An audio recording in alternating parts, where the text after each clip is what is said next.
এতদিন পর্যন্ত যা মাছ রান্না করেছি না কেন, সব থেকে বেস্ট মাছ রান্না এটা। এটা কিন্তু আমি বলছি না, আমার মেয়ে বলেছে। তাও আবার বলেছে, মা এখন থেকে যা মাছ রান্নাই করবে না কেন এইভাবেই রান্না করবে। আমি বললাম, ধুর বোকা, সব মাছ কি এইভাবে রান্না করা যায়? আজকে হাতে মেখে মাছ রান্না করছি। এই মাছটার নাম ঢাকাই মাছ। এবার আসা যাক রান্নায়। তার জন্য প্রথমেই কড়াইয়ে দিয়ে দিলাম 6 পিস কাটা মাছ। কাটা মাছের মধ্যে এখানে দিয়ে দিয়েছি মিডিয়াম সাইজের 3টে পেঁয়াজ বাটা আর মিডিয়াম সাইজের 3টে টমেটো কুচি। টমেটোর পরিমাণটা একটু বেশিই লাগবে, মাছটা একটু টক টক খেতে ভালো লাগে। আর দিয়েছি আলু। এই রান্নায় কিন্তু আলু পড়ে না, যেহেতু আমার বাড়ির লোক আলু খেতে পছন্দ করে, তাই আলুও দিয়ে দিয়েছি। এবার এর মধ্যে দিয়ে দিলাম 2 চামচ আদা বাটা। আদা বাটা দেওয়ার পর দিয়ে দিচ্ছি স্বাদ অনুযায়ী লঙ্কার গুঁড়ো।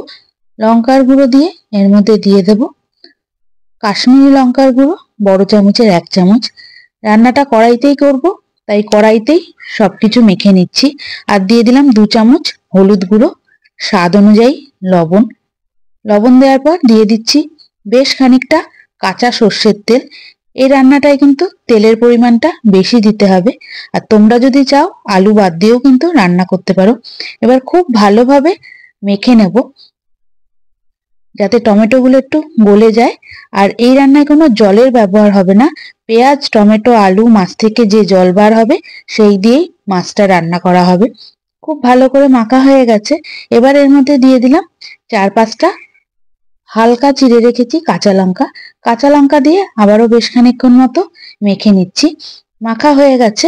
এবার চারিদিকে মাছগুলো একটু ছড়িয়ে দিচ্ছি। যদি এটা ফ্রাইং প্যানে করা হয় তাহলে সুবিধা হয়। আমি এই কড়াইতেই রান্না করতে বেশি পছন্দ করি বলে কড়াইতেই করলাম। এবার গ্যাস জ্বালিয়ে কড়াইটা বসিয়ে দিয়েছি। এবার হাই ফ্লেমে 3 থেকে 4 মিনিট মতো রান্না করব। তারপর খুব ভালোভাবে নাড়াচাড়া দিয়ে ঢাকনা দিয়ে ঢেকে মিডিয়াম আঁচে প্রায় 10 মিনিট মতো রান্না করব। মাঝে মধ্যে ঢাকনাটা তুলে মাছগুলো একটু উল্টে পাল্টে দেবো, যাতে সব দিকটা সমানভাবে সিদ্ধ হয়। ঢাকনাটা তুলে নিয়েছি, এবার মাছগুলো উল্টে পাল্টে নিচ্ছি। এই সময় কিন্তু গ্যাসের আঁচটা একদম মিডিয়াম আঁচে থাকতে হবে। আবারও ঢাকনা দিয়ে দিলাম। প্রায় 2 থেকে 3 বার ঢাকনাটা তুলে নাড়াচাড়া দিয়েছি। প্রায় 10 মিনিট হয়ে গেছে, ওপরে তেল ভেসে উঠেছে। এবার দিয়ে দেব বেশ খানিকটা ধনেপাতা কুচি। ধনেপাতা কুচি দিয়ে নাড়াচাড়া করব না, কিছুক্ষণ এইভাবে রেখে দিয়ে তারপর ঢাকনা দিয়ে রেখে দেবো 2 মিনিট মতো। 2 মিনিট পর ঢাকনাটা তুলে নিলাম। তাহলে তৈরি হয়ে গেল হাতে মাখা ঢাকাই মাছ। আশা করছি রেসিপিটা তোমাদেরও ভালো লাগলো। দেখা হবে অন্য কোনো নতুন রেসিপি নিয়ে। ততক্ষণ ভালো থাকো, সুস্থ থাকো। আর অবশ্যই বলো রান্নাটা করে যে আমার মেয়ের মতো তোমাদেরও খেতে ভালো লাগলো কিনা।